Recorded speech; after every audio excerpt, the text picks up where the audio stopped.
Hello friends. मेरा नाम अंचल अग्रवाल है और मेरे पास एक्ट ईस्ट पॉलिसी के तहत जो एक्ट ईस्ट पॉलिसी की मैंने एक ऑडियो बनाई थी, उसके ऊपर मैंने विस्तृत चर्चा की थी। उसी के तहत मेरे पास एक दो मेल्स आए और उन मेल्स में मेरे से कहा गया कि मैं लुक ईस्ट पॉलिसी और एक्ट ईस्ट पॉलिसी को कंपेयर करके बताऊं। जो शब्द का प्रयोग था वो था वर्सेस, मतलब लुक ईस्ट पॉलिसी और वर्सेस एक एक्ट ईस्ट पॉलिसी की एक ऑडियो तैयार करूं। वैसे तो काफी कुछ मैंने जो एक्ट ईस्ट पॉलिसी थी उसमें कवर किया था कि क्या क्या अंतर आए हैं लुक ईस्ट पॉलिसी और एक्ट ईस्ट पॉलिसी में। फिर भी अपन लोग कुछ एक चीजें और देख लेते हैं लुक ईस्ट पॉलिसी के बारे में, और हम लोग अब समीक्षा भी थोड़ी बहुत कर सकेंगे कि एक्ट ईस्ट पॉलिसी ने जो लगभग 2.5-3 साल हो चुके हैं, इस एक्ट ईस्ट पॉलिसी ने क्या परिवर्तन लाए हैं। ओके, तो हमारे पास समीक्षा का ग्राउंड भी हो जाएगा और इसके तहत हम लोग इस सब चीजों को देख सकते हैं। अगर आपके पास एशिया के मैप की व्यवस्था हो तो उसको जरूर अपने पास ओपन करके रखें। मैं कुछ एक स्थानों के साथ आपको इसके बारे में बताऊंगा। जैसे कि एक्ट ईस्ट पॉलिसी के तहत मैंने आपसे कहा था कि सबसे पहला ध्यान हम लोग कहां देंगे, म्यांमार की ओर देंगे, क्योंकि म्यांमार आपका जो साउथ अपना जो एशिया है उसको कवर कर रहा है, और साथ साथ जो आपका इधर ईस्ट का जो एरिया है, साउथ ईस्ट कहे या ईस्ट कहे, इस दोनों एरिया के लिए ढाल का तैयार कर रहा है। क्योंकि म्यांमार आएंगे, यदि भारत से हम म्यांमार के बाद यदि मलेशिया और ये यहां से हम ईस्ट की ओर मूव कर जाएंगे साउथ चाइना सी से होते हुए। ओके, और हमारे पास साउथ का जो ग्राउंड है वो भी हमारे लिए काफी हद तक मजेदार होता है। लेकिन हमें जो बात करनी है वो करनी है पूर्व की। ओके, जो लुक ईस्ट पॉलिसी थी अर्थात पूर्व की देखो की नीति जो अपनाई थी भारत ने, वो लगभग 1990 के बाद अपनाई गई थी। तो पहला क्वेश्चन यही उठता है अपने माइंड में यार कि 1990 के बाद ही क्यों भारत ने पूरब की ओर देखने की राह पकड़ी, क्यों पहले नहीं या क्यों उसके बाद नहीं। तो आपको थोड़ी बहुत वर्ल्ड की नॉलेज जो होगी या वर्ल्ड हिस्ट्री की आपको थोड़ी बहुत जो नॉलेज होगी, तो 1990 के लगभग या 1989 कहिए या 1990 के लगभग सोवियत संघ का विघटन हो गया था। यूएसएसआर खंडित हो गया था, बट गया था। मिखाइल गोर्बाचेव की उसमें एक बड़ी भूमिका थी जिसके लिए उनको नोबेल पुरस्कार भी मिला था। तो जब सोवियत संघ का विघटन हो गया तो जाहिर सी बात है भारत की जो निर्भरता रशिया पे थी वो भारत को कम करनी होगी, क्योंकि सोवियत संघ के विघटन होने का एक बहुत बड़ा कारण था रशिया का आर्थिक रूप से कमजोर होना। और यदि रशिया आर्थिक रूप से कमजोर हो जाएगा तो भारत के साथ उसका ट्रेड जाहिर सी बात है बिगड़ जाएगा। देखिए, कोई एक देश है जो आर्थिक रूप से कमजोर हो गया तो दूसरे देश को वो उधार नहीं दे सकता, और जो दो देशों के बीच जो ट्रांजैक्शन होते हैं वो एक टाइम पीरियड के अंदर कर होते हैं कि हम आपको भाई इसका पेमेंट 1 साल बाद करेंगे, इसका 1.5 साल बाद होगा, इसका 6 महीने बाद होगा, तो एक ट्रांजैक्शन पीरियड लिया जाता है। लेकिन रशिया की अब वो हालत नहीं थी कि वो हमें हथियार दे सके, और हमको हथियारों की आवश्यकता थी। क्यों आवश्यकता थी? क्योंकि चीन हमारे सामने एक बड़ी मुश्किल धीमे धीमे क्रिएट करता जा रहा था और वो अपना प्रभाव साउथ चाइना सी की ओर बढ़ाता जा रहा था। साउथ चाइना सी की ओर क्यों बढ़ा रहा था वो मैं अभी आपको बताऊंगा, पर आपको ये बात क्लियर हो गई होगी कि हम लोग यूएसएसआर की ओर निर्भरता हटाएंगे, और जब हम लोग यूएसएसआर की ओर निर्भरता हटाएंगे तो डेफिनेटली हमको कुछ ऐसे देशों पर निगाह डालनी होगी जिसके साथ हम लोग व्यापार कर सकें। ठीक है, अगर हम लोग भारत के बेस्ट की ओर जाते हैं तो बेस्ट में सबसे पहला देश पड़ता है जो हमारा परम शत्रु भी बोला जाता है या हमारे से खंडित एक भाग, पाकिस्तान, जिसके साथ आप भी जानते हैं हमारे रिलेशन कैसे हैं और कैसे रहे हैं। फिर अफगानिस्तान ऐसी हालत में नहीं है कि वो हमें हथियार वगैरह सप्लाई कर सके, वो उस कंडीशन में नहीं है कि व्यापार बहुत अधिक कर सके। जिस व्यापार की मैं बात करना चाह रहा हूं वो आप समझ रहे होंगे, Iran, Iraq, Syria, Saudi Arabia. ठीक है, ये एक देश है हमारे सामने वेस्ट की ओर जिनके साथ हम लोग व्यापार करते हैं, लेकिन लिमिटेड होता है। अब भारत को जब दिक्कत हो गई थी यहाँ पे 1990 में, उसके बाद कोई देश भी नहीं था क्योंकि यूएसएसआर पर हम लोगों की बड़ी निर्भरता थी। इसके साथ साथ भारत के पास एक बहुत बड़ी दिक्कत हो रही थी, वो ये थी कि भारत का फॉरेन रिजर्व खत्म हो चला था। भारत बहुत ही ज्यादा आर्थिक रूप से दिक्कत में आ चुका था। तब उस समय के हमारे प्राइम मिनिस्टर नरसिम्हा राव और वित्त मंत्री श्री मनमोहन सिंह जी, जो पूर्व प्रधानमंत्री भी रहे हैं, इनकी सूझबूझ से हम लोगों ने एलपीजी अपनाया, लिबराइजेशन, प्राइवेटाइजेशन और ग्लोबलाइजेशन। सिंपल शब्दों में कहूं तो हमने भूमंडलीकरण को अपनाया। और जब हमने भूमंडलीकरण को अपनाया, भूमंडलीकरण हमको कहता है कि अब विदेश के निवेश को लाओ, विदेश का पैसा भारत में लाओ और भारत के विकास को करो और तब विदेशों को लौटाओ। मतलब दूसरे के पैसे को यूज करते हुए काम करना, जो कि बिजनेस की पॉलिसी हो जाती है। ठीक है, अब जब हमको पैसा लाना है तो जाहिर सी बात है हमें कुछ देशों के साथ संबंध अच्छे स्थापित करने होंगे। और ऐसा नहीं है कि भारत ने फिर बेस्ट की ओर ट्राई नहीं किया होगा, पाकिस्तान की ओर भी ट्राई किया, वो सब ट्राई किया। आप भी जानते कि नरसिम्हा राव के बाद धीमे धीमे जब अटल बिहारी वाजपेयी आए थे बाद में, तो उन्होंने पाकिस्तान के साथ संबंध बहुत अच्छे बनाने की कोशिश की थी। इसमें कोई संदेह नहीं कि अटल बिहारी वाजपेयी ने इतना बेहतरीन काम किया था, बस चलाने का हो चाहे कोई भी हो, पाकिस्तान के साथ संबंध बहुत अच्छे बनाए थे। वो सब इसी चीज का हिस्सा था कि हम कैसे भी इस ओर आगे बढ़े, भारत में कैसे भी निवेश को लाएं। लेकिन हुआ क्या, इतना ज्यादा चीजें क्लियर नहीं हो पा रही थी।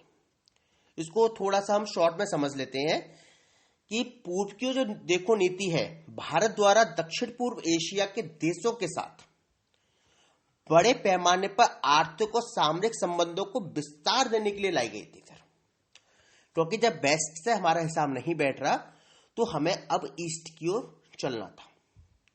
ठीक है, पी नरसिम्हा राव जी ने ट्राई किया था, लेकिन इतने अच्छे सक्सेस नहीं रहे थे जितना कि अटल बिहारी वाजपेयी इस ओर कार्य कर रहे थे। उन्हें मालूम था कि यार जो हमारे ईस्ट में है जो देश, जैसे कि जापान हुआ, हमारे साथ इनका अच्छा ट्रेड हो सकता है। ओके, तो ट्रेड करना है, यदि हमें आर्थिक रूप से काम करना है तो हमें एक बात और ध्यान रखनी होती है कि कहीं कोई ऐसी सेंध तो नहीं लगा रहा। तो सेंध लगाने वालों में था चीन। चीन क्यों था? क्योंकि चीन की निगाहें रही हैं हमेशा साउथ चाइना सी की ओर। अब साउथ चाइना सी में ऐसा है क्या कि चीन इतना पीछे पड़ा रहता है? साउथ चाइना सी में बहुत कुछ है।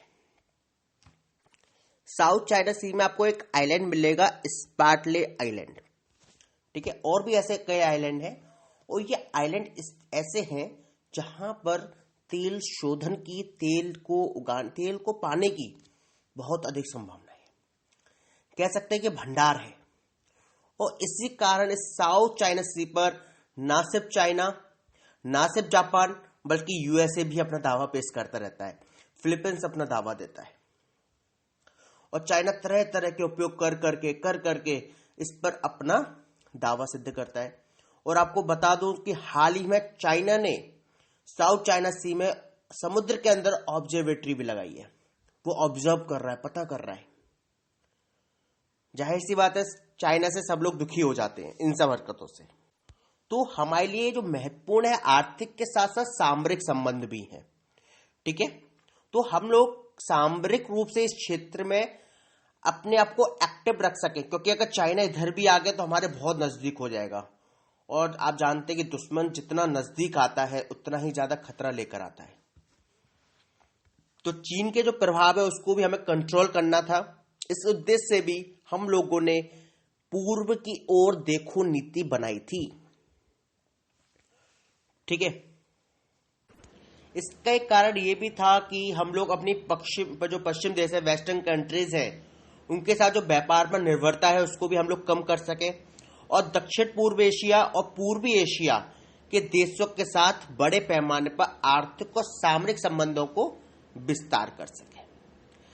और जब हम लोगों का, अब एक चीज बताइए कि यदि कोई ऐसा कंट्री है जहां हमारा व्यापार है नहीं या बहुत कम है, ठीक है, और यदि हम उसमें ज्यादा प्रयास करेंगे तो हमारे पास व्यापार की संभावनाएं और बढ़ेंगी। अगर हम उसको देखेंगे ही नहीं तो हमारा व्यापार बढ़ने की जगह कम ही होगा। ओके, और वेस्टर्न कंट्रीज और ईस्टर्न कंट्रीज का एक बहुत बड़ा डिफरेंस है, वो है दूरी का। देखिए, जो ये देश हैं, जापान हुए और आपके म्यांमार हुआ, थाईलैंड, ठीक है, कंबोडिया, ये जो देश हैं वो भारत से बहुत निकट है। किसके निकट है? जो आपके यूरोपियन कंट्रीज हैं, ठीक है, यूएसए है, इन सब के बहुत निकट पड़ता है। अफ्रीकन कंट्रीज हैं, ठीक है। अफ्रीकन कंट्री में सोमालिया या इथोपिया की बात नहीं कर रहा, मैं बात कर रहा हूं जैसे मोरक्को, अल्जीरिया, ठीक है, साउथ अफ्रीका। तो इनसे दूरी पास है, दूरी पास है तो हमारा जो लागत आती है, फ्रेट आएगा, वो कम आएगा, और जब फ्रेट कम आएगा तो जाहिर सी बात है वस्तुओं का आदान प्रदान सस्ते में होगा और इस सस्तेपन का हम फायदा उठा सकते हैं। अब आप खुद सोच के बताइए कि कुछ सामान अमेरिका डिलीवर करे जापान में और कुछ हम करें, ठीक है, दूरी तो मैटर करती है। जापान को अगर हमसे सस्ता पड़ेगा तो हमसे लेगा, और वहीं यदि उसको जर्मनी सप्लाई कर रहा है तो दूरी बहुत अधिक हो गई। तो जाहिर सी बात है हम इस चीज का फायदा उठा सकते हैं। और पड़ोसी देश के साथ हम जितना अच्छा व्यापार करेंगे, पड़ोसी देश का यह मतलब है अपने आसपास जो दक्षिण और दक्षिण एशिया है या दक्षिण पूर्वी एशिया है, उसमें हम लोग जो व्यापार करेंगे उसके लिए हमारे लिए ज्यादा आसानी होगी। इन सबको मद्देनजर रखते हुए हमने लुक ईस्ट पॉलिसी को अपनाया, ठीक है। अब जाहिर सी बात है कि जब अपनाएंगे तो उसमें कार्य होगा तो कहीं ना कहीं अच्छे बुरे परिणाम मिलेंगे। इन सबके बावजूद बहुत ही अधिक ध्यान भारत ने नहीं देखा। सरकार आती गई और पर उसकी और हम लोग उतने अच्छे से कार्य नहीं कर पाए, क्योंकि स्थिर सरकार होती है तब वो डिसीजन भी अच्छी लेती है। वाजपेयी सरकार स्थिर नहीं हो पाई थी। मनमोहन सिंह जी की सरकार जरूर स्थिर थी, उन्होंने काफी हद तक कुछ प्रयास भी किए, लेकिन वो प्रयास वेस्टर्न की ओर ज्यादा थे, ईस्टर्न की ओर कम थे। फिर आई मोदी गवर्नमेंट, जिसे हम कहते हैं कि विदेश नीति में सहनसा की गवर्नमेंट। मेन अजम है विदेश नीति के सहनसा है वो, क्योंकि वो जानते हैं कि विदेश नीति किस तरीके से क्रियान्वित होती है। ओके, विदेश नीति किसी शासक के बदलने पर चेंज नहीं होती है। ऐसा नहीं हो सकता कि मोदी जी कुछ अलग ही तरह के फ्रेमवर्क लिया है, नहीं, वो उसी काम को करेंगे लेकिन अपने रूप को बदल देंगे। वही उन्होंने किया। उन्होंने सबसे पहले लुक ईस्ट पॉलिसी को बदलकर एक्ट ईस्ट पॉलिसी किया। उसके पीछे सबसे बड़ा रीजन था भारत की पृष्ठभूमि के प्रति उनकी अच्छी जानकारी। कैसे अच्छी जानकारी? वो जानते हैं कि भारत में पर्यटन एक ऐसा क्षेत्र है जहां पर अगर हम उसको मजबूत करते हैं तो गरीब से गरीब आदमी को खाना मिलता है। आप खुद सोचिए कि आप अपनी एक यात्रा सोचिए, कहीं आप जा रहे हैं, पर्यटन कर रहे हैं, यार आप जाओगे, बस में जाओगे, ट्रेन से जाओ, गाड़ी से जाओ, जहाज से जाओ, किसी से भी जाओगे, आप कहीं ना कहीं दूरी को कवर करने के लिए छोटे वाहन का भी उपयोग करोगे, ठीक है। आप जहां उतरोगे वहां आपका मन करेगा यार चाय पी ले, ये कर ले, टूरिस्ट गाइड आप रख सकते हैं, ट्रैवलिंग करेंगे, वहां आप होटल में रहेंगे, वहां खाना पीना खाएंगे, वहां कुछ और सामान खरीदेंगे, वहां की स्पेशल चीजों का। तो इस सबसे होता क्या है कि वहां का हर व्यक्ति को खाना मिलता रहता है, मतलब इनकम होती रहती है, सोर्स ऑफ इनकम बना रहता है। और हमारा जो जिसे हम बोलते हैं अपना नॉर्थ ईस्ट इंडिया जो है, जिसमें हमारे 7 सिस्टर्स और एक सिक्किम आता है, वहां हमारे टूरिस्ट की संभावनाएं अच्छी हैं, लेकिन टूरिस्ट वहां तक पहुंच नहीं पाता ज्यादा।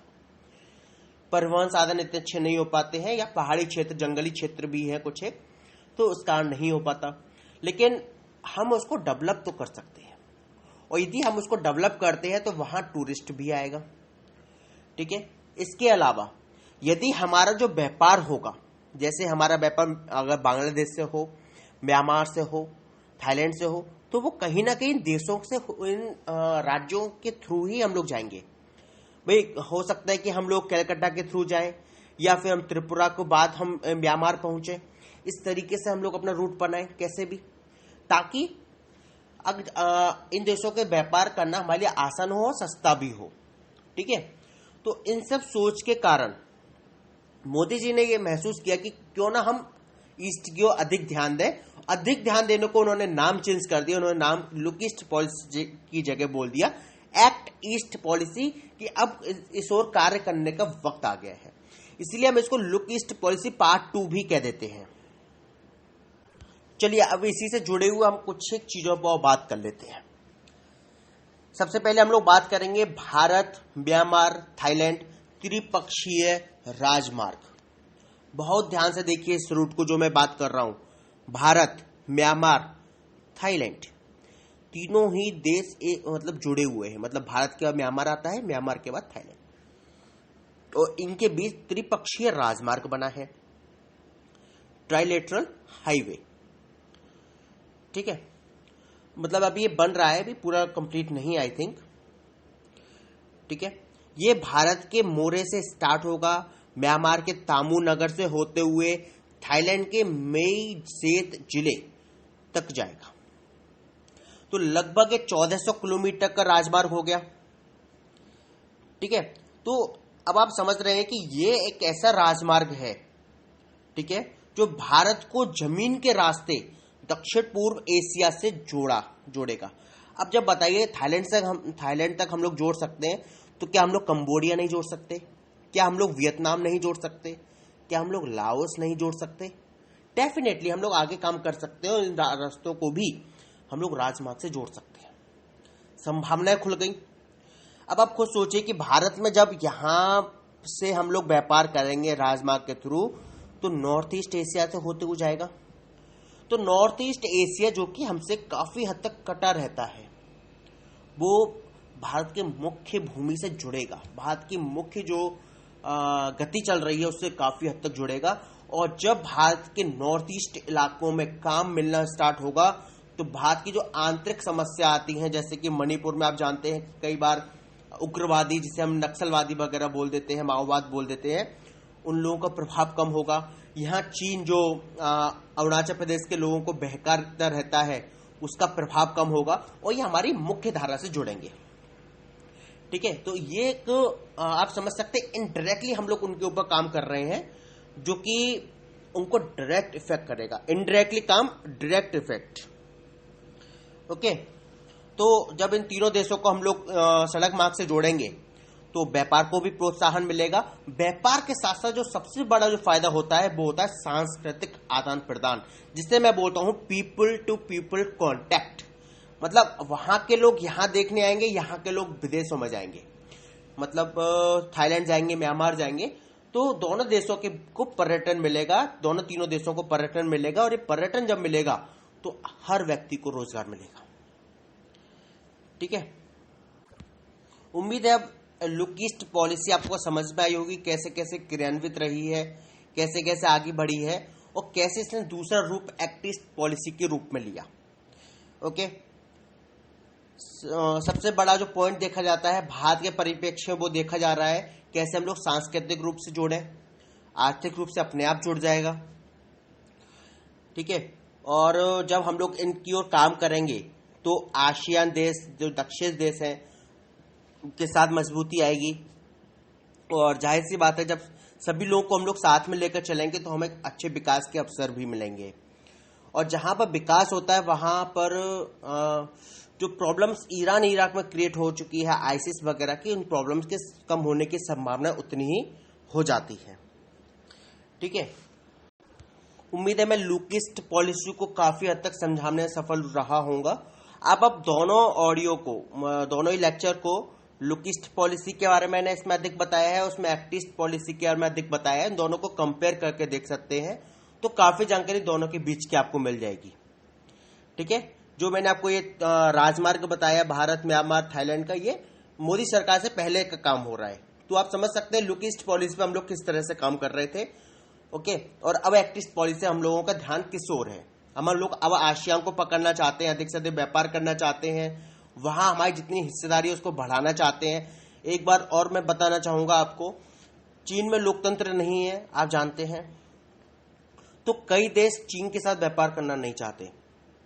चीन जानते, चीन का प्रभाव इस तरीके से बढ़ रहा है जो कि विश्व को तीसरे विश्व युद्ध क्यों ले जा रहा है। तो जाहिर सी बात है, जो देश है यहाँ के, वो भारत को अपना सहभागी मानते हैं। और जब हम लोग को सहभागी मांगते हैं, वह समझ रहे हैं कि भारत के साथ व्यापार करना उचित रहेगा, तो भारत के लिए भी ये बेहतर अवसर है और इस क्षेत्र के और अन्य देशों के लिए भी बेहतर अवसर है। इन सब चीजों का फायदा उठाना हम लोगों का कर्तव्य भी है। फायदा उठाने का इन द सेंस यही है, गलत फायदा नहीं उठाना, सही फायदा उठाना। मौका अच्छा है, इसी कारण से हमने लुक ईस्ट पॉलिसी को एक्ट ईस्ट पॉलिसी में कन्वर्ट किया है। इसी के साथ मैं अपने विचारों को यहीं विराम देता हूं। आपकी प्रतिक्रिया का, आपके आंसर का, आपके कमेंट्स का मुझे इंतजार रहेगा। और यदि आपको इस मामले में कुछ और इन्फॉर्मेशन चाहिए, फैक्चुअल इन्फॉर्मेशन चाहिए, तो प्लीज लेट मी नो, या other any topic you want that I should make for you, I will make. Thank you very much.